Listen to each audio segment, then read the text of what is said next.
Hey guys, how are you? Yeah, not bad. It's Yeah, I Sunday, just so I mean I don't normally dress that fancy anyway, but now I've got my like Mudeng t-shirt on. I don't. What is, yeah? Is that a? Mudeng is a pygmy hippopotamus that the internet sort of went wild on late last year, so I'm Oh, quite fixated with it. So T-shirt. oh, awesome. Well, this is about as smart as I ever get. So, It's Sunday. It's like no hair, no makeup. No, no. I'm not apologising for anything. Good on you. I love it. I was just saying to Sharon that I'm feeling utterly incompetent at the moment. It's just this referencing thing. I've got Zotero, me too. um, and I think I'm doing it. Well, Zotero's not too bad, but getting navigating psych info. I mean, finding the thing for a start. Nobody tells you it's APA psych info, so of course, you go around the world trying to figure that out. And then I'm getting all these references that I then can't go into to read to see if they're relevant. And I've got this massive list of stuff. And I think I'm going to just delete it all and start again. Over to you, Pat. yeah. Um, so maybe what will work, I'll just to give you a bit of context. So I did like who I am and why I do this sort of stuff. For a bit of context, I did my undergraduate program was on in education. And then Mhm. I did my PhD through the University of Sydney, also in education. So I was sort of looking at what are the kinds of things that shape good practice for teachers. Um, so as part of that process, obviously, I've been working in a lot of different academic databases, but I also worked as a librarian at the university while I was doing my PhD. And then I switched into the business school, and that's where I work now. So I sort of lead research and development. So I've kind of been hands-on with all of these systems for quite some time. And part of my role as a business librarian was actually helping people use the different databases, use tools like EndNote, and Zotero and all these reference management tools. Um, I don't think I'm rusty with teaching it, maybe a tiny, tiny bit, but I'm not rusty with the tools at all. So I thought what might be a cool idea is if we just sort of take an hour, I can give you some tips for how I work with them, and show you through the different systems. But with what you're saying about how we actually use tools like PsycInfo, maybe we can dive into some of the databases as well, if that's helpful. And so I thought what we might do is start. I'm thinking, did I want to sort of show you end state first, so like where we might end up after an hour, and then we can just take it step by step with going, what do we look for when we jump into a database? What's a way to filter through that mass of information that's coming at you? And then once we've actually got some stuff that you've read, let's go and have a look at how do we get that into a reference manager? And then when it comes to actually writing things, we can look at how we structure an essay or something like that. How does that sound? It's super unstructured as well, so please interrupt me at any point. This is a group conversation with all of us. So I'm kind of excited because normally when I've done this in the past, it's in a work context. So I'm a little bit more formal and saying, hey, this is what we're going to do now. But we're all learning together. So I'm really, really happy for everyone to just jump in and interrupt me at any stage. Sounds Sounds cool? awesome. Lucky. We are super lucky to have you, Pat. So Uh, um, I'm you don't need to flatter me. Like there should be like a an but element of truth in there. So I guess what I'll do is probably, and I think what when I was thinking about this morning, I thought what might work well is if we take the research assignment that we've got for 4721, which is that sort of multi-step six-piece project. And I just want to show you the different pieces of the puzzle that I'm working with for that one. Um, and I want to preface this by saying don't this is not a flex. So if I've got a database that's full of references and all of this sort of stuff, it's only because I work full time. And as soon as we got the outline of the unit, I was like, oh my God, I need to put all of these assignments in and be really, really prepared as early as possible for this. Because if I don't, I'm going to fall over and be so busy that it's just going to be unbelievably stressful. So I just want to show you where I kind of landed, and then we'll go to how we get there. Um, and Sarah, I love that. I haven't started the assignment yet. Awesome. So, um, So when I went digging through the databases, I'm going to share my screen here, and just let me know. You should be able to see a giant library full of references. Okay, so this is I use EndNote, but I will show you Zotero as well. And all of these reference managers look kind of the same one way or the other. And what you're seeing here is just this giant, unfiltered library of every reference that I've ever collected over 10, 12 years of working in universities, even more than that, actually. Reassuring, because I just thought it was for your assignment. You No, freaking no, God, no. So, so after 10, 12 years of working at university, and this is also, I'm really shocking at going, oh, that sounds really interesting. I'm going to dump it in my EndNote library. And if I had my time again, I'd probably be a lot more discerning about what I let get to this point. But I do at least have one sort of organizing principle, which is these groups down the side here. So you can see in total, there's like 5,500 references just across education, business, psychology, a whole range of different fields that I have to work in. But on the left-hand side here, you can see I've grouped these by a range of domains and areas. And at the top here is sitting our program that we're currently doing. And at the start of the semester, I downloaded the readings from Canvas to make sure I had all of our readings. So here's 4721. So all the readings are just in here so that if, as is likely, I'll need to reference one of these readings in an essay, it's already in EndNote ready to go. And I'll show what I mean by that in a second. And then I've also attached all the PDFs to these. So if we just jump into I'll go with Anthony Grant, of course. If we just jump in here for one of his references, you can see on the right-hand side here, the reference appears. I will probably clean this up because there are some little conventions, like journals are usually, you capitalize the... I'm such a clean freak for reference management in here, but if I keep it clean in this EndNote library, my reference list in an assessment will also be really clean and will require very little work.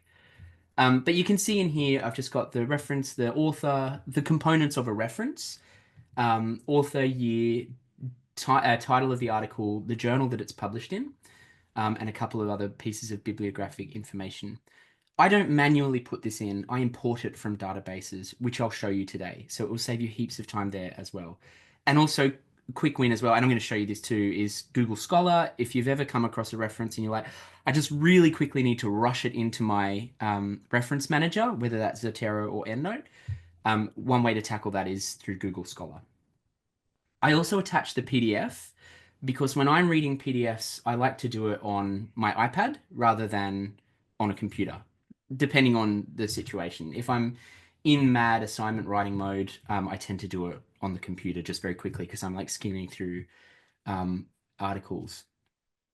I'm just wondering if there's one in here where, we'll come back to this. I was going to say, if there's one in here that we've already read and I've probably highlighted, you can see the highlights sitting on the PDF, but we'll get to that. But just as a broad overview, you've got high level groups. So this is the Master of Science. This is the way I organize, and then break it down into little groups. So for example, this is our first assessment that we've got to do for 4721, this big sort of like make a case about evidence-based coaching. So these are a few of the articles that I've pulled in here for that. Some of these are just because my approach to this is going to be thinking about how we talk about evidence-based practice in education. And I thought actually there's some ideas from there that I want to borrow for that essay. So I already had these in my EndNote library, so I've already pulled these in. And then in some cases, there are papers that we've had set as readings that I've pulled in already because I'm like, you know what, that's going to help me make that argument. So that's the big picture reference manager when it's done. What you'll notice up the top here, after I've started doing so on the top left there, after I started doing citations in a document, so you can see I've only got 3 that I've already pulled into this assessment. It creates a little group here to indicate you're working in a Word document. You can see by the little Word icon there and say these are the references that you've already used in that Word document.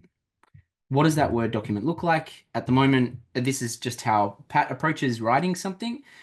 I've just put in all the headings for each different section. I'm I chunk things up into little bits. So I've got a word count for the first section, which is discuss the pros and cons of an evidence-based approach to coaching.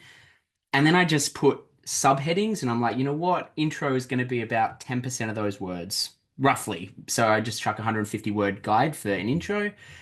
The first section, I'm going to be like defining what do I mean by evidence-based practice? So what's my way of thinking about this? I might chuck 250 words in there. I might take some words out, who knows? And then the bulk of my argument here is about when can evidence be good for coaching practice? Because the article is like discuss pros and cons. So I'm like, what are some of the pros? And then what are some of the cons? And I've just chunked that up at 500 words each. And then I am so brutal where I'm just like, go 125 words on this paragraph that's going to make this point that you've outlined in a topic sentence, which I think goes back to the writing workshop that we had last week. And rinse and repeat all the way through until I've got tiny little baby chunks of this piece of writing, and then I can just start filling in pieces of the puzzle here. So if I'm like, I need an article to support this argument that I'm making, I reach back over to my research and writing and pull that article in. The beauty of using a reference manager is it already formats my reference list at the very end like this for me. So I don't need to stuff around with doing this at the very end of the process. It's all formatted neatly for me. That's what we're going to get to by the end of this hour. Can I just ask a question there? Yes, please. Yep. So in terms of, I can't use any of the systems at the moment. I have a government computer and I'm waiting for permissions. So I'm doing everything manually like an idiot. But I would certainly go to EndNote because you said I will die on that hill and I believe you. But you know, in preparation for this, I started going, do I want to explore Zotero? But it's like when you're so sold into a system after a decade, it's very hard to move across to the other one. So why would you? Don't we're learning Yeah. enough. So my question was just a formatting one. Yep. So you're able to decide whether or not you're using Word here, and so it speaks to Word. Yep. Do you open up that within the EndNote? Is that all kind of? Yeah, so once you've installed EndNote or Zotero on your computer, you will also be able to install plugins. So if you have a look at the top of the screen here, you'll see there's an EndNote menu in my Word. And if you install Zotero, you'll end up with a Zotero menu as well. So I've got Zotero installed so I can show you, but I haven't put in the Word connector because they don't play nicely with each other. Like if you have both EndNote and Zotero in your Word, every now and again EndNote will gum up. But within that, you can see a whole range of different settings. So insert citation will queue up a search window. So I can search my EndNote library for a relevant reference. So if I was talking about, for example, evidence-based practice, let's say, I could just search for that and it'll bring up every reference in my library that has the word evidence-based in it.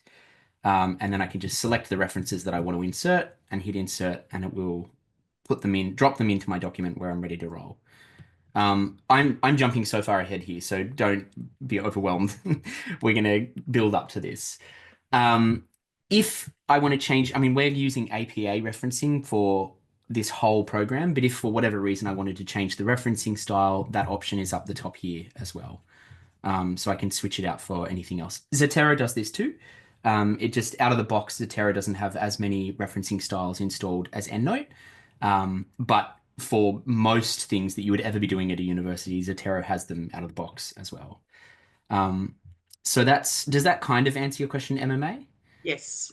Okay. So Theoretically. theoretically. Think quickly, Pat. So I'm assuming then you can get a plugin for the Google ecosystem. I'm working on Google Docs. Yes, and even if you can't get a plugin if you're using something wild like I know Mac Pages it does have plugins, but it's really annoying. So if you're using something that isn't in any of these at all, you can still sort of jump over to your reference manager, both Zotero and EndNote, and you can just copy a formatted reference and paste it into your reference list. So, or you can jump down to, there's usually like an insert reference option in both of these. So even if you just do the brackets with APA style, so surname, year of publication, even if you do that, you can still copy in the references from your reference manager to any piece of software that you're using. Awesome. That's great. Thanks. No worries. Okay, just make sure I've got questions on the thing here. Yeah, so Sarah, question, EndNote plugs into Word. Yep. So EndNote and Zotero, they have like separate plugins that you'll install and that will connect it up to Word. Yeah. Basically it's so you don't have to interrupt your flow and be like, oh, what was that thing? And okay. So thinking databases for a second here. And where I am here is the library website. And Bernard, yeah, go ahead. Well, I've got EndNote up, and it looks nothing like your EndNote, and it's EndNote 21. So Is yours in light mode? I don't know. How do If I it, know that? if it basically if it kind of looks white rather than black, the whole thing. Well, yeah, except that I like the layout of your screen, Yeah. but I note you're using Mac. I'm just wondering if that's the difference. They've basically aligned Mac and Windows, so they're pretty close. So maybe when we get further into playing with EndNote, we can take some time and have a look at how the setup works. But they are pretty close to each other. The only real difference between Mac and Windows EndNote is when you get into settings, like so where they've hidden the settings menu looks a bit different, but everything else is basically the same.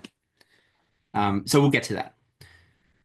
Okay, so databases 101. There are three kinds of databases. This is Pat sort of on the fly thinking. There are three kind of databases.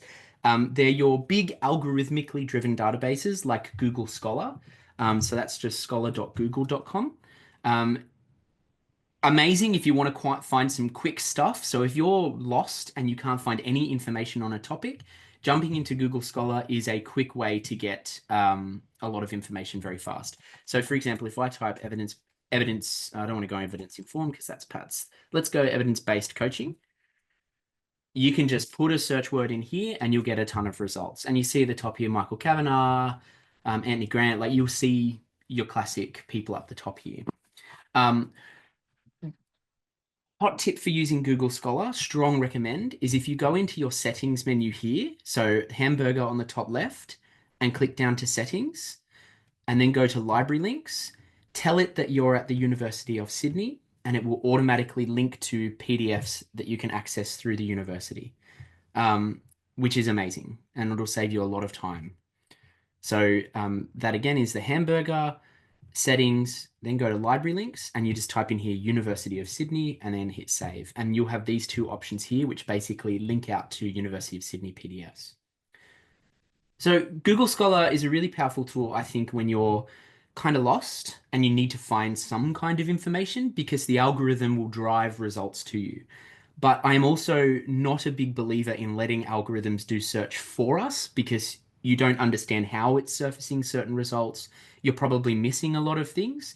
And what it tends to do is surface like very popular things, which is great, like it's important as well. But you are probably missing some really valuable other material in different databases. If you know the article that you want, so for example here, evidence-based coaching, flourishing or languishing, this by default for all of us should probably be one of the references we're using in that first assessment. And what you'll see here, so the things that I think are really useful in Google Scholar, you got this cite button. If you click that, you can actually download an EndNote file. And that EndNote file will open in any reference manager that you're using. So if I were to download that, it puts what's called an RAS file on my computer, which you can't see in my downloads folder at the moment. But if I were to click and open it, it would immediately save that reference into my EndNote library, or you can import that into your EndNote library. And it's fully formatted, ready to roll to put into your assignments. The other thing I find really handy in Google Scholar is this cited by button. And what this does is shows you any research that's come out since that paper was published that refer to that paper. So it's kind of a way of mapping forward if it's quite an old piece of literature, and you'll see a whole bunch of related research. So this is what we call citation chaining. For this first assignment, you know how we've got to find at least 12 references from PsycInfo or Business Source? One of the notes I've put in when I was writing about my experience doing this is like being limited to those two databases. It's a deliberate thing that they're asking us to do, and I think it's important. But under normal circumstances, I would also go searching through reference lists to see what other articles are they referring to that are really handy for this topic. And citation chaining is kind of a way of doing that, but instead of searching through the reference list going backwards, you're kind of looking forward at every reference list that refers to the article you've found. So you can either search through reference lists to go back in time, or you can use cited by to go forwards in time using Google Scholar. And you'll find some amazing articles in here that are super relevant to everything that we're doing. Questions about that?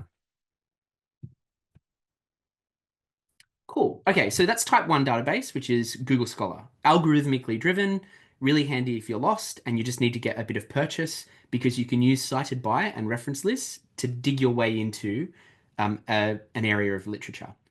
The reason I think that's a handy starting place is because you start to see what are the words or the search terms that scholars are using to describe the topics that they're talking about. Because sometimes we might be searching, I might be going, oh, I'm really interested. Like, so for, like an idiot, I'm still doing 3 units this semester. And one of them is the positive psychology unit that we're going to be doing next year. But I was like, I'm so keen to do positive psychology. I want to do it now. So the first assignment is basically taking a positive psychology construct. And I have, again, like a total fool, I've picked Zest, which is this thing out of the strengths and virtues literature. There's not a great deal of stuff out there on Zest, especially when I was diving into PsycInfo, because it's just not, there's not enough body of literature in PsycInfo to describe this construct on its own. So I had to jump over to Google Scholar to try and find some material on Zest. So I might type Zest and psychology. Oh, here you go. You can see I've done it in the past. Zest psychology construct.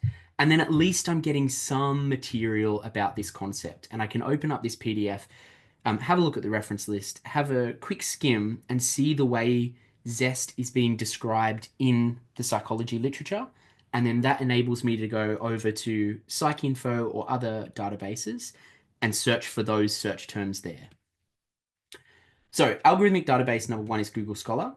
Second type of database is, I'm going to get to PsycInfo last because it's the most structured. The second type of database is what I just call like a regular academic database, like Business Source Ultimate. So I'm just going to, the page I'm on here is, if you go to the library homepage, slow me down if I'm moving too fast. If you go to the library homepage, at the very, very bottom of the page, this page is a disaster, by the way. It used to be much easier. It was designed for students in the past, and now it's kind of designed for, please look at our collections, our special and rare books and stuff. But if you scroll to the very bottom of the page, you'll be able to find a link to databases buried here under Browse. I actually have this bookmarked at the top of my EndNote in Safari.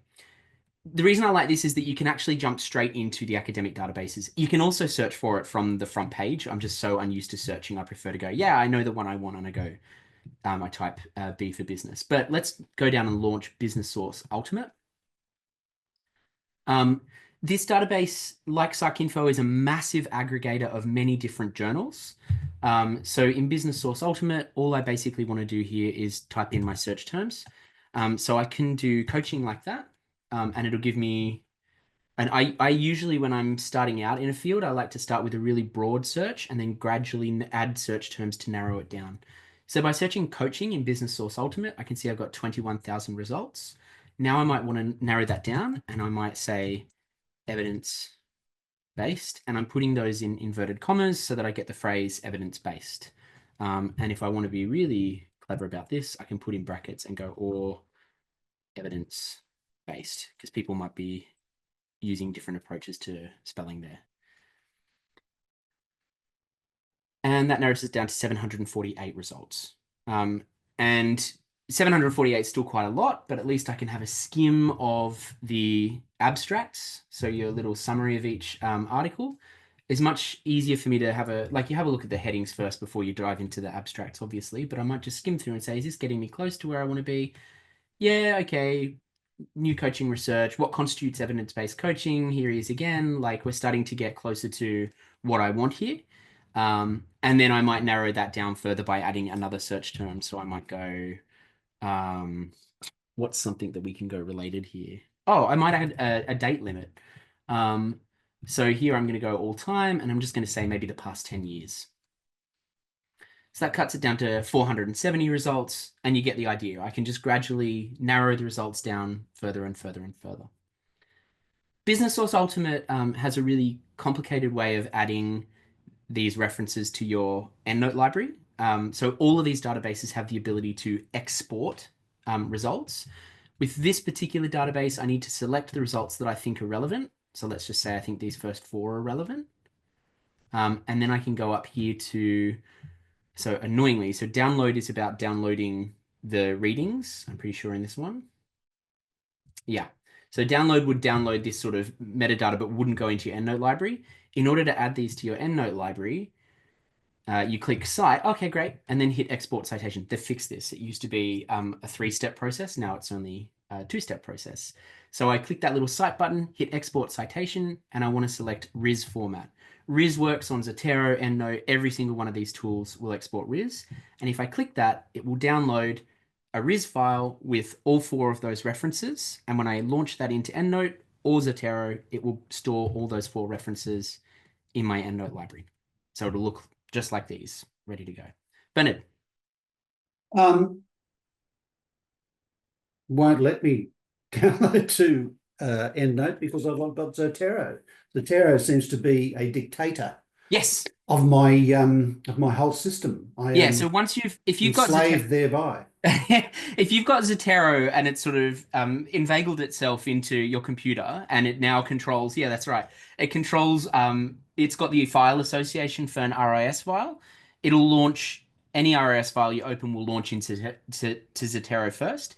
You can right click the file and just change the app that it launches into. So it's like change app association and switch it to EndNote if you want to use EndNote in Zotero. But I have to say, MMA, even though I said I'd die on a hill for EndNote, if I had my time again, maybe I would consider Zotero.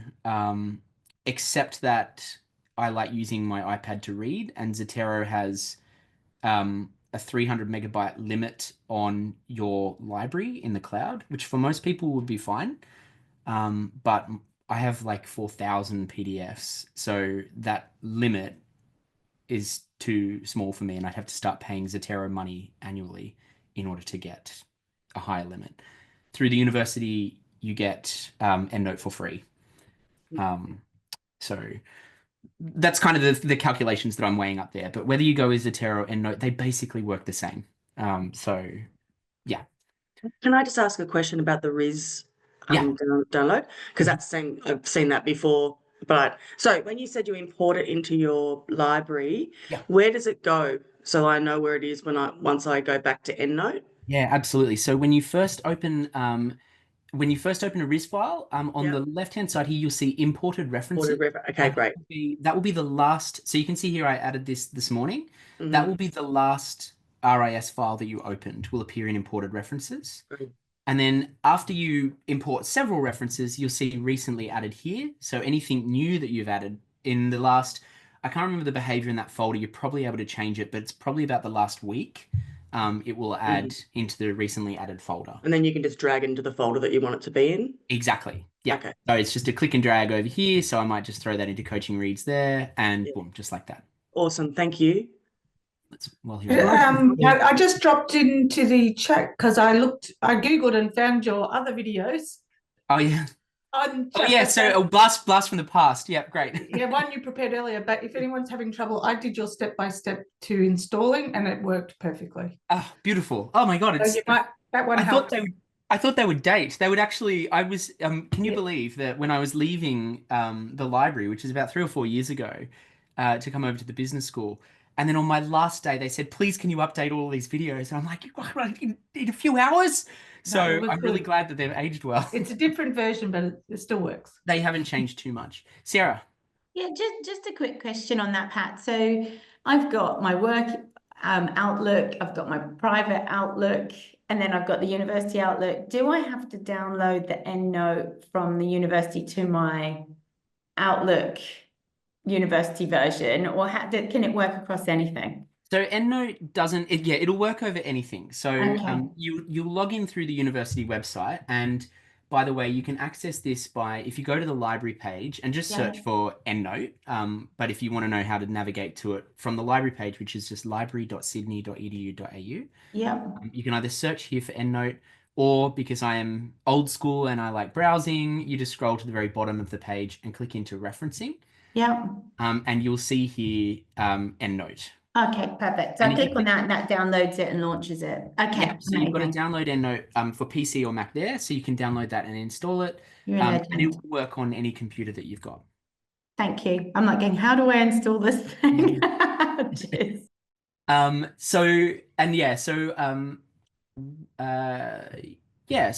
Riz, that's it. If we can import to EndNote that way, great. So that's our business source database. So that's like a big aggregated database.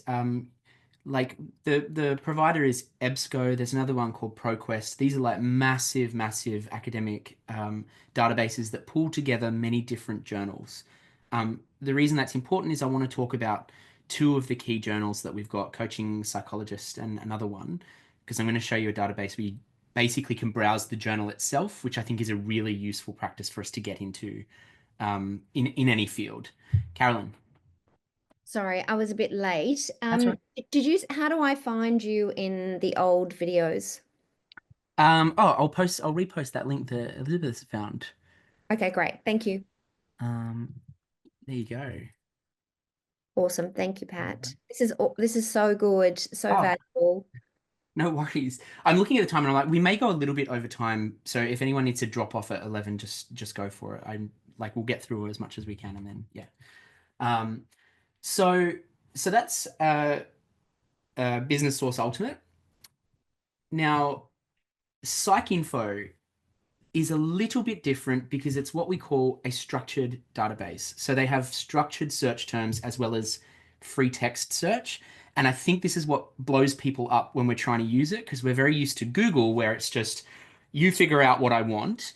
And you can be really, really vague and almost like human in the way you're talking to a Google search, because the algorithm will figure out roughly what you're looking for. When you're using Business Source Ultimate, you have to have a little bit more structure because you're using search terms. So you're using and or to try and filter those results, and you're adding date limits. These are things that work in Google, but we tend not to use that in Google. PsycInfo is different because it has, like medical databases, defined search terms. He's looking for PsycInfo. I'm just going to have to search. I'll go to the library page and search for it. So if you've done a search in PsycInfo before, you'll probably notice that when you actually do search for a search term, it'll give you like a really annoying related series of words, and it'll ask you if you want to, I think the expression is explode the categories. I'll show you in a second what I mean. Bernard. You've got to go to APA PsycInfo. So you go to those databases, select A, go right down the bottom, and you'll find APA PsycInfo. Of course. Here we go. Easier to search for than APA PsycInfo. So I just searched for PsycInfo at the top there, and it's that second result. Thanks for that. Okay, here we are. Ugly. So if I want to search for coaching in here, just as a keyword, and then I would, if thinking about this particular assignment, I would apply things like peer-reviewed journal. So using these filters is really valuable because it allows you to immediately cull a whole bunch of irrelevant results. For this first assignment, they've required us to look at papers published since 2000.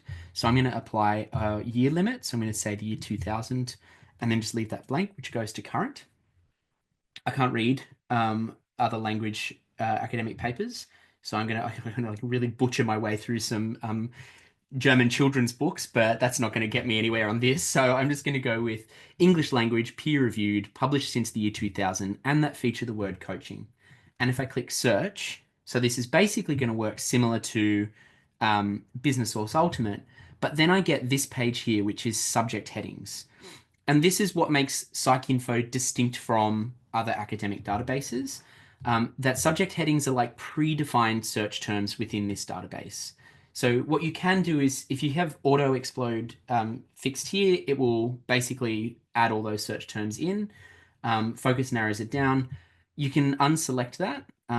And my inclination, just for this exercise, let's start by hitting unselect. and see what results we get by searching. Oh, we're going to have to do it. Sometimes it's going to force us to do it. So I'm just going to select coaching and hit continue and see how many results that we get. And up here, you'll see we get 8,575 results. And then you see if I apply peer-reviewed journal English language, oh, it's got year 2000. So I've specified anything published in the year 2000, not since the year 2000. I get 16 results only. So I want to modify my search. So I'm going to just try that again and go coaching, peer-reviewed, English language, and from the year 2000 to current. That's what I left out there. I hit search. I'm going to leave coaching selected. If I wanted to, I could broaden that, include coaching psychology. And you can see there are all these other related subject headings here, which might have something relevant to me. But given that my search term was just coaching, I'm going to hit continue. And you see I get 5,246 results. So that's after the year 2000 in the fields of coaching psychology and coaching, looking for that search term coaching. Now I might also here search for evidence-based practice. And then I'm going to hit search again. And that's going to have heaps of areas, but I'm just going to tick that evidence base there and hit continue. But the brilliant thing in this one, so you see there's 22,481 articles that feature evidence-based practice. But what I can do is tick this box, which is my evidence-based practice search. And I can tick this box, which was my coaching search. So I'm combining those two, combined with and. And what that means is it's only going to give me articles that have evidence-based practice and that are peer-reviewed English language from the year 2000 to current and that relate to coaching. So if I do that, I should get a narrower set of results, 122 papers, which is really, really useful for me. And then when I scroll down to have a look at those results, I start to see, you know, I mean, this was for outcomes-based study. Oh, this was not, I was meant to be looking for outcomes-based studies. That's why it's not relevant. But you see, I've filtered this down to evidence-based practice. It doesn't look quite in the space I want it to be. So I'm starting to see coaching come through here. I'd need to sort by maybe year or relevance or start looking at the search terms that are included to narrow that down a little bit further. Bernard, go ahead. What does it mean where it's got that who gets coached or take the mind the gap? What's this references bit? Is it just limited to the references or do you have full text? I mean, what's So that about? the thing about PsycInfo is that it's an aggregator as well. So it's actually showing you what literature is out there on the internet. So sometimes you will actually be linking out to other databases to get that, which I'm going to show you in a second for some of our key journals. So I like a lot of the articles that you're going to find in PsycInfo, you will also find in Business Source Ultimate, and you'll definitely also find in Google Scholar. So it's just how structured do you want to be in your search approach? For our first assignment, so it's not actually coaching, is it? It's outcomes studies. So I'd have to go outcomes and coaching. And let's just go with executive coaching because that's what one of the options was. So I'm just going outcomes as a search term that I want in this to feature in these articles. I'm putting and I'm putting executive coaching in inverted commas. So I get that exact phrase, executive coaching, peer reviewed, post 2000, and go to current and English language. And then I hit search. And what I get there is 120 results that's focused on peer reviewed, year 2000 current, and focused on outcomes. So now what you can see here is what are executive coaches actually doing when they're doing it, a systematic review of coaching behavior. So this is getting closer to the mark. If you remember Simone's lecture where she was sort of talking about the hierarchy of evidence, at the very top, you'll have what are called systematic reviews or meta-analyses. And these are like summaries of many, many different outcomes studies. So what you could potentially do is open up that article PDF. This is before we even get to putting it into EndNote. And I would have a look at the reference list there. So you can see in this article, we found 19 empirical studies that assessed actual coaching behavior in the context of executive coaching. As soon as you see empirical studies, you're like, aha, outcomes, outcomes, outcomes. So there's two types of journal articles, very, very, very crudely put. There's like review articles, which are not empirical. They're basically saying, here's all this other research that's gone on, and we're now doing our interpretation of it or our review of it, and we're communicating that to you. And then the other side is empirical studies, which are basically, we went out and did this research to understand what happened, and we're reporting our results to you. The tricky thing with that outcomes, that assignment, is that we're sort of saying at the very top, you've got systematic reviews and then randomized controlled studies, which was like the gold standard. And then you keep going down that hierarchy, you'll end up with case studies, which in their own way are kind of like outcomes studies, but they're not quantitative. So, and they're not technically as rigorous. They're useful for other kinds of information. So broadly speaking, what you want to do is find in this database anything that's saying we did a study and this was the outcome of that study. And then you've got an outcome study. It's saying we tested what this coaching intervention looks like in a workplace, and this is the outcome of that study. So yeah, systematic review, meta-analysis. What these studies are the top of the hierarchy, because they're studies that aggregate many outcome studies. Then you start to see things like this, an investigation of. We can think, if we were open up that abstract, or to open up the article itself, it might explain how they went about doing that study. So basically, if you see a methods section, it's probably an outcome study, but you do need to do a little bit of digging into the article first. Which kind of gets me to like the first step when I'm looking through academic papers. The first thing that I want to do is obviously skim all the titles to see which ones broadly seem relevant. Second thing I do is read the abstract if it looks kind of relevant to me.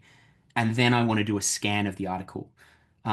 So I might jump in and go, is there a methods section for this particular assignment? Because I'm interested in outcome studies. If there's no methods section, it's probably a review article or an opinion article or something like that. And it's therefore not going to be an outcome study, which is what I need for that first collection of 12 resources.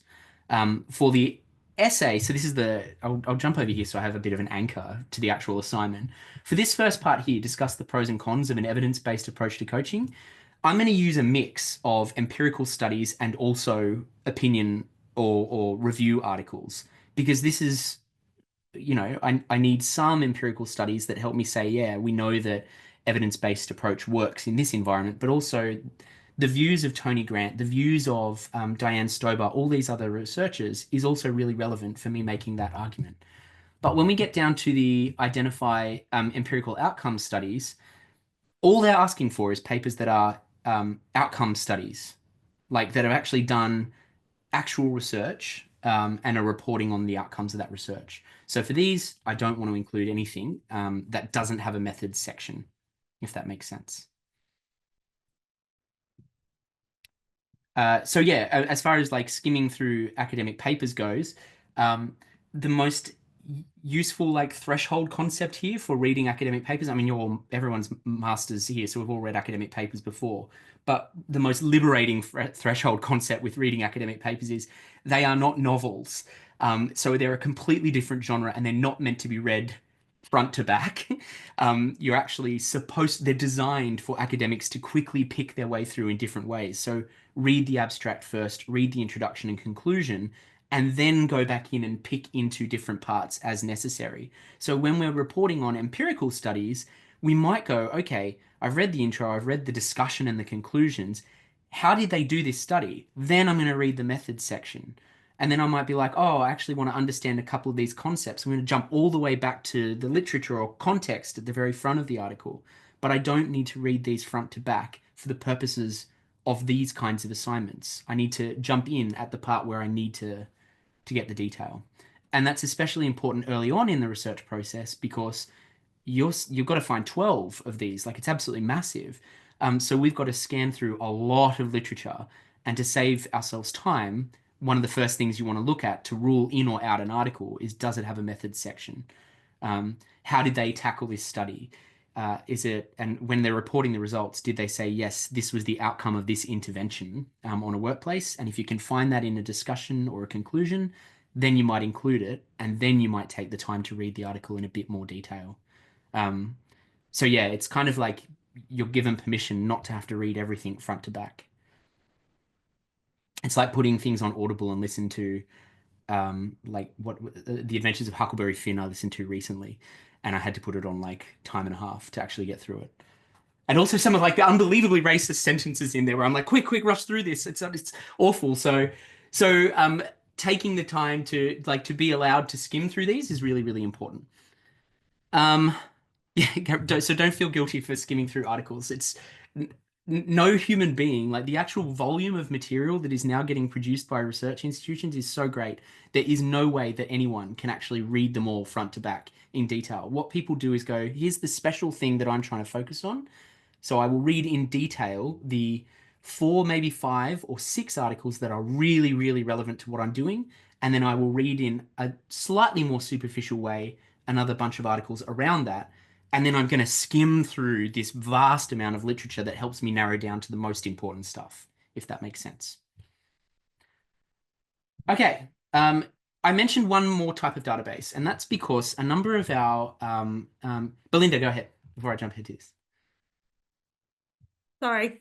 Thank you. This has been super helpful. I am using Zotero.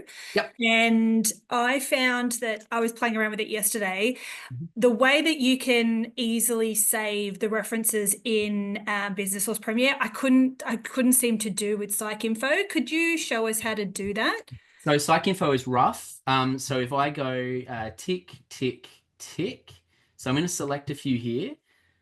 He's going from memory. If I hit export and then go, so what you're looking for in any of these databases is the word export usually, because download is most often PDFs. But confusingly, in some databases, download will also be export. But generally speaking, the word you're looking for is export. So you can tick the ones that you want to export. In this export citation box here, you look for either EndNote or Reference Manager or RIS. RIS is your golden extension. So even though I have EndNote, I almost always go for RIS anyway because it'll work in anything. Fields, I usually go complete reference if you can, because that'll pull in the abstract as well. So when you're going through your Zotero library, you can actually see what was this article about. And I keep these other things switched on, not search history. That's unnecessary. And then just hit export, and that'll export that RAS file for you. So that should work. And then does it go into the library similar way? Yeah. So once you launch the ROS file, it'll copy into your library in the same way. Thank you. Last database that I wanted to show you just very, very quickly, and it's only because I sound so nerdy saying this, but it's my favorite database. But I always get so excited when any let's search for Taylor and Francis, when journals are in Taylor and Francis. Aha, here we go. So you'll be able to search for this on the database page. Quite often you'll find it will navigate you there anyway, but Taylor and Francis, I'm just going to click Access Online here. Taylor and Francis are a publisher. So unlike Business Source Ultimate or PsycInfo, which are aggregators, Taylor and Francis is the publishing house itself. So if I were to search in here for coaching psychology, and I can search for anything in here, like, let's go coaching, hey? I can search for authors. I can search for the same keywords that I would use in any of those other databases. But in this case, I'm going to search for coaching, which is one of the key journals that we need to talk about as well. And so for let me get that part of the assignment.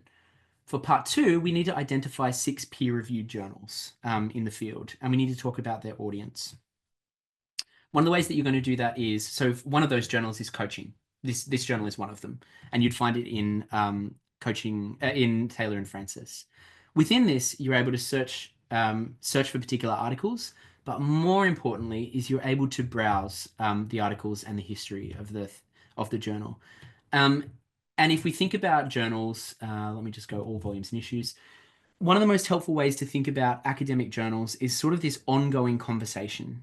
So you'll actually see in the coaching literature, there are those 6 big journals, and all your big identities in that field are all talking to each other. They'll read these journals, they'll see a paper that someone else has published, they'll develop those ideas, and then they will also publish in the journal. So as you become more and more interested in the sorts of things that we're learning about, you might actually find it valuable to browse some of these journals.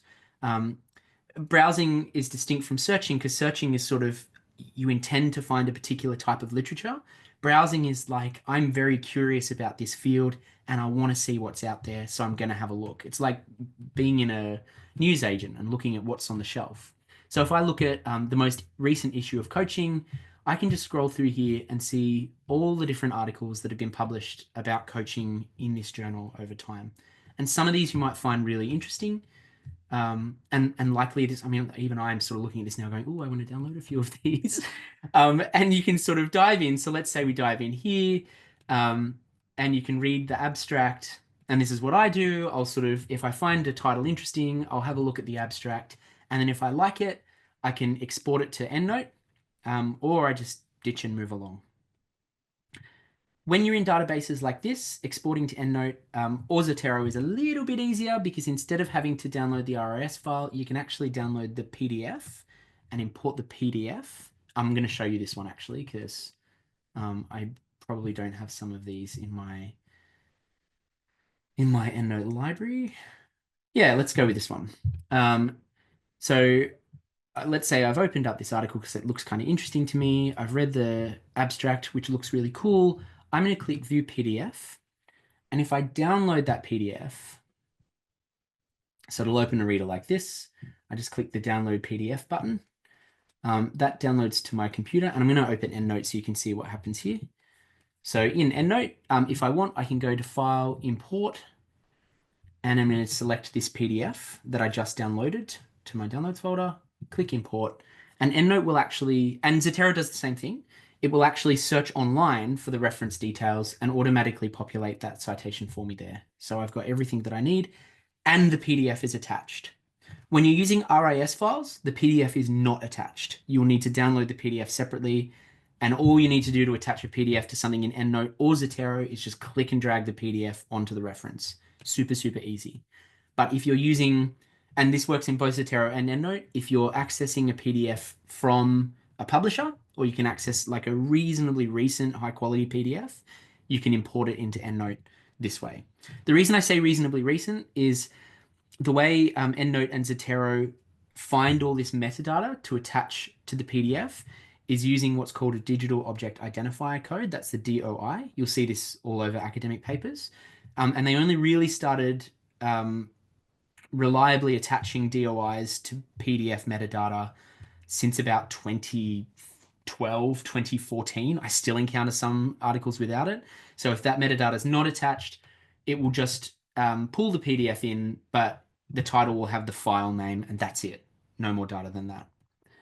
Elizabeth, can I call you Liz? Yeah, no worries. You know, with the PDF, you know, on the reading list that we have on Canva, yeah, it gives me an option to copy the site. But do I download that to a PDF and then do this process? Is that what you're recommending? Let me show you what I did to get all my readings in from Canvas. Because it's a little bit different. So the problem with Canvas is the reading, the deep insight into how the university systems work. The reading lists are managed by a system that's both in Canvas, but also talks to the library.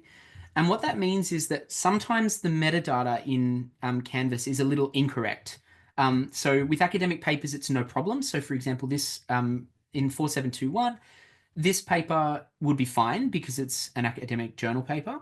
But where you've got book chapters, so for example, what's the book called? Beyond Goals. Beyond Goals, the editors are Susan David, David Clutterbuck, and David Megginson. But many of the chapters have different authors. But the way that gets pulled into Canvas is a little bit wrong. So in Canvas, you can go to this share list thing, not share list, what is it? Export list. So in Canvas, what I did at the a couple of weeks prior, I went export list, and then you've got a couple of options, PDF, and there's your magic RIS file. So you can actually export your whole reading list from Canvas into your EndNote library. And then what I did is just took the time, set aside an hour, and I manually downloaded every PDF and just clicked and dragged it onto this folder here. So I just went through and just clicked and dragged. There are some exceptions where it's a book chapter, or if it's a podcast, like one of those things, I don't have an attachment. You can see the attachment icon here in that left-hand column. But otherwise, I just clicked and dragged it in there to make sure I had all those PDFs accessible to me. That's if you're planning on. I mean, I'm a super geek who wanted to have this because I was like, what if I need to reference these later? It's probably easier to do this in a case-by-case basis as you use something out of the EndNote library. Sorry, as you use something out of the reading list. For this article, for example, if I click View Online, and I click through to my link here, it will probably direct me to a reasonably recent PDF that I could import to my EndNote library. Yeah, here we go. So if I were to click Access through University of Sydney, I can download the PDF, and then I just go File, Import that PDF, and it will populate that information like that last example that I showed you here. Do you follow this? Yeah. I mean, it's recorded. It's just recorded so you can rewatch. No, I did it with you. It's good. And I love your point about watching the lectures at 2x speed. Not last week, the week prior, I was speaking at a conference, which I know we're not supposed to skip anything for work, but I'm like, I really wanted to do this thing. So I was speaking at this thing. And then on Monday last week, I had to watch the lectures before we got into the Tuesday lectures. So I couldn't handle 2 speed, but I went 1.5. It was great. So, Bridget, yeah, you can do the same with Zotero. So Zotero works basically the same way as EndNote, where the main difference is around how things get stored online. And I do think Zotero is a little zippier than EndNote. So that's one advantage to Zotero. And of course, it's free. So after you leave the university, you'll be able to use EndNote forever. But version updates cost more money, whereas with Zotero, it's completely free forever. So, Gabrielle. Thanks, Pat. What's your view on using just the USyd library search tab to scan the databases? How rigorous would that be? Is it sort of similar to a Google Scholar? Yeah, that's an awesome question. So the library databases allow you to, the library search, like that search box on the front page, it allows you to filter in ways similar to an academic database. So you have more filters than you do in Google Scholar. It's not bad. I've always had a bit of a weird relationship with it because it will also pull in a lot, because it's searching the whole library. So it'll get you physical books. It will pull in a lot of stuff. So you kind of need to attend to so let's do a search now quickly, coaching and evidence-based practice. Whoops, didn't finish that properly.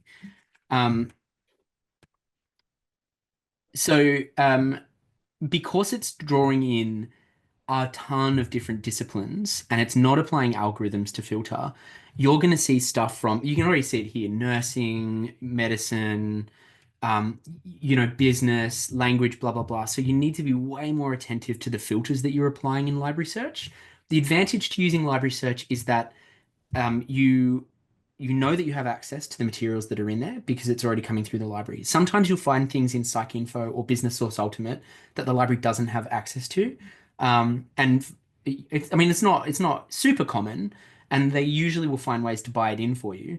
But it is possible. And the same goes for Google Scholar. Every now and again, you'll find something that you just don't have access to and you need to dig it out. Back in the old days when I was working in a library, one of my colleagues in arts and social sciences, the levels that they will go to try and get something for you, they were negotiating with this tiny little baby Italian library to get access to this super rare manuscript for someone. So they will occasionally be able to push the boat out to try and get something for you. But so the advantage to using library search is that most of the time you'll have access to it. But it does mean you need to play around with the filters on the side here. So go peer reviewed, apply your date limits, refine your search and so on. And then you'll start to get more useful results from it. Carolyn. Yep. Okay. Hi, Pat. Just your recommendation. Once I've done my assignment and I've done all my referencing, and I wanted to make sure that I've captured all my referencing correctly and I haven't missed anything out. So I used ChatGPT and I did the same article twice and got 2 different results. So is there a way to correct? I don't want to miss any of my referencing. Is there a way to check it? Do you recommend that? Okay, so ChatGPT, for full disclosure, for my day job now, I have spent a lot of time teaching AI and how to work with ChatGPT and these tools. So I am very, very AI forward, but I'm not a fan of ChatGPT for referencing. And basically, with any kind of AI tool, my rule of thumb is the more accurate and precise you need to be, the less you should be using AI to do it because of hallucinations. Not that I'm not saying hallucinations like, oh my God, it'll say the wrong thing, but these tools are probabilistic, so they're built on hallucinations. It's how they work. So for accuracy and precision, I tend to be like, you're going to do a better job than ChatGPT, probably. Secondly, I can't remember my second point. Oh no, that's right. Just in general, when you're using ChatGPT or Claude or any of these tools, is don't get information from them. They work best when you're giving information to them. So the more that you're relying on your knowledge, data, text, stuff that you're feeding to them, the better they'll do. As soon as we try and extract information from them, because they're not knowledge machines, they're probabilistic machines. They're like text generating autocorrect. They don't actually know things. They just predict word sequences. And so for that reason, I don't think they're really useful sources of information either. I mean, it depends on the stakes. And that's why I'm like precision and accuracy is the question. The more you need to be accurate, the less you want to be using a tool like that.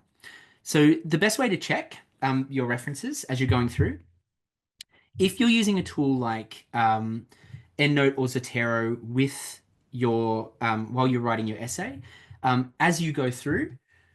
So I'll give you an example. Let's just throw some random references in here, and Pat's gonna have to remember to undo this. So if we jump in here, and let's say I wanted to add a citation here, I have a keyboard shortcut set up for inserting citations. So I go Shift Command E. You can change this to whatever you want. Let's say I insert this citation here because I think it's relevant. That will update. It adds that in-text citation, and then it will automatically update my reference list to add that citation down there. So the point of using a reference manager is that you no longer need to worry about ensuring you've got it in both places. It takes care of that for you. The only thing I think it's important to check is about having clean data in your reference manager in the first place. So you can see these references here. That one's fine because it's like, I mean, when I say fine, I sort of know what I'm looking for with APA. Like, have we got surnames? Have we got a year? Title of the article? This article thing here is phasing me a little bit. I don't want that there. And the DOI, which is in APA 7th, they want you to have the DOI if it's available. But you'll notice here with this Tony Grant article, I've got this stupid link. Like, what is this link? Research.ebsco, blah, blah, blah. This is because when I export a RIS file from some places, it will bring in weird artifacts from time to time. So what I want to do is clean up this reference list to remove that. And I want to remove the word article from behind the title here because those aren't conventions in APA. And I'm going to give you a little guide to APA in a second. So what I do, conveniently, any article that I've referenced sits in this folder, in this little thing here, right? So I've got that Aromatis article there. And I can actually scroll through here and see how it's got, and I'm looking at the bibliometric details, and I go, what do I not want that's appearing? Aha, type of article, and it's showing article for some stupid reason. So I don't want that, so I just delete it and then hit save. And then with the Tony Grant article, I know there's a URL there that I don't want appearing, so I'm going to delete that URL. Quite often, EndNote will bring across irrelevant information for the citation just because it's in my EndNote library. So I'm going to hit save. And then when I jump back over to my Word document, I just hit update citations and bibliography under the EndNote menu. And it cleans away those little things that I didn't want. So it's removed that URL and it's removed that Word article there. So garbage in, garbage out. If I keep my EndNote library really clean, I'm not going to end up with mess all over my reference list. So where are we at? I've showed you how to use databases. I've showed us how to export RIS files. We jump into our EndNote library. We'll end up with a list of articles like this. I've talked about the importance of keeping articles clean. So after I add materials to it, see, look at this. Oh no, that's all right. That may be it. that's probably going to be a problem there with the spelling of that name. So I would probably go through and double check name spelling just to make sure everything's looking clean and correct in my EndNote library. Then when I go to update things, then when I go to do citations in the actual paper, I know everything's going to be really clean and in order. So that's referencing. What am I missing? Questions? Maybe we go questions while I just think what would be the next step here.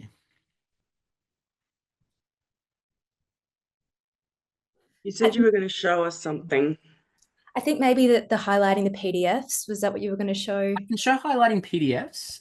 That would be a cool one to have a look at. So let's go into coaching reads here. We'll jump into, I want something relatively recent so the PDF's not going to be dojo.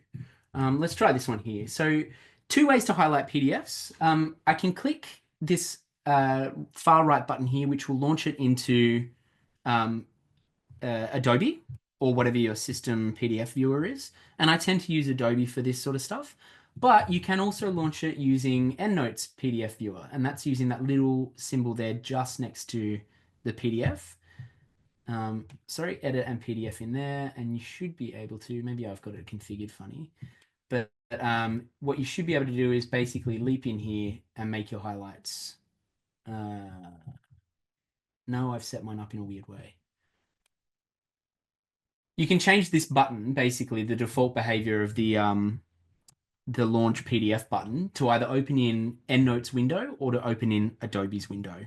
And once you're in either of those, you can just highlight and mark up PDF. Does this allow me to? Aha, and that button just there, annotation toolbar, will actually allow you to leave sticky notes throughout your PDF. So if you want, you can mark up a little section of text. I'm sorry that it's not loading in the way I want it to, so I can show you this.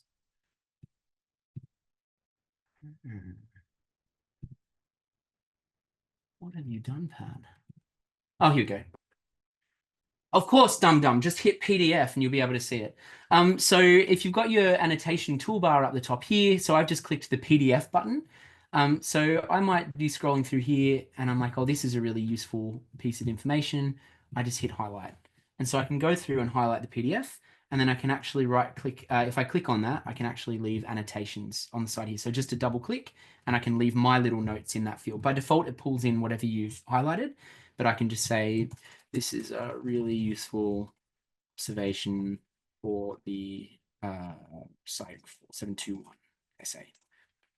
You get the idea. So you can just leave those annotations in there and save that into the PDF. You just click save. That's one way of tackling your note taking on PDFs. If you're using Zotero or using EndNote and you've got sync switched on, so you actually go into your settings in EndNote. So I've got up here EndNote 21 settings. Bernard, for a Mac, I'm pretty sure you have to go to, it's like the edit menu and there'll be preferences. I'm trying to go off memory here, but you're looking for preferences rather than settings on a PC. But these are all your EndNote settings. You won't need to play around with too many of these, but the most important one is sync. As a University of Sydney student, if you download EndNote through from the library's page, you basically get 2 years of free sync storage, and it's something like 500 gig or something ridiculous. And you create this account, an EndNote account, and hit enable sync. And what it will do is just draw all of your EndNote library, PDFs, all your citations, your groups into the cloud. And then you can run EndNote on an iPad or a tablet, your phone, whatever you're using. And you can do the highlighting there with an Apple Pencil or a stylus or whatever device you're using, or these styluses that we grow with. The other option is if you're using Zotero, they have the same thing. So they've got an app that you can use on all these devices. Zotero, as I mentioned, has a 300 megabyte limit on its free account. Should do the trick for most of the stuff that we're doing for this program. And then you just choose which PDFs you sync into Zotero. An empty Zotero library. So this is what my empty Zotero library looks like. You can see, broadly speaking, on the left-hand side here, same structure as EndNote. So instead of groups, they call them collections. So I can just hit new collection and I just call it site 4721. And same deal, I can just drag in my references. So I'm just going to hit add a file. And I'm going to go to my downloads, and I'm hoping that this will automatically, there you go. So it'll pull in that that file, that PDF for me there. And I should be able to tell it to, yeah, creator, there you go. It's brought in all the citation data on the right-hand side there. So Zotero works almost exactly the same way as EndNote. It's just a little bit cleaner in some ways. Pat, in Zotero, can you just was that the import that you just did, or what was that? Yeah, so I clicked add file. So I click add file there. And then I just added the PDF that I downloaded earlier, and that imported that PDF and created a citation for it. If I want to go add file and I choose a RIS file that I've downloaded, this should work. No, it did not. Let me just try import. I probably need to tell it I'm dealing with a RIS file. So I'm going to go, where do you want to import from? I say a file, RIS, hit continue, and then I'm going to select that EBSCO file that I had before and open that RIS file. And I'm not going to check place imported collections into a new collection. And just like that, it's added those 4 references that we downloaded from that RIS file earlier. So that was from PsycInfo. Make sense? Great. And yeah, so with Zotero, if that's the library that if that's the reference manager you're working with, you can add a plugin that will add basically a Zotero menu up the top of Word as well, so you can work in there. The advantage to Zotero is also that it's open source, so they're more likely to build tools. I think they've got better integration with Google, so Google Docs. With EndNote, there's no integration to Google Docs. You're going to have to manually put your citations in and just copy them across. So EndNote works with Pages on Mac and with Word, so they have plugins for both of those. But Zotero, you have a lot more flexibility around those sorts of things. I think that's it. I think that covers it. If you have questions though, please sing out. And also, I'm always happy to do emails, and maybe we'll have to do another one of these at some point because people missed out and they'll be like, please tell me more. Amazing, Pat. So much, Pat. You are a legend, Pat. No worries at all. Thank you. I feel like it's a lot to take in because it's like just show you through the software, but at least you kind of get a sense of where you start, what the pathway is, and what it gets you to at the very end. And yeah, have a play, and if you have any questions, please sing up. Thank you. Thank you. Thank you very much. Have a good See weekend, you. everyone. Weekend. See Yeah. you, team. When do you Bye. think you'll post the video? The video, it will usually take about 15-20 minutes to come through to me by email, and then I'll just probably chuck it on a private YouTube link and send it around. So I can put it in a discussion on Canvas, and I'll put it in the WhatsApp group. Yeah, great. Thank you so much. This is Thank you. Emma, I'll be watching it at half speed. organizing it. Thanks, mate. See you, everyone. Bye.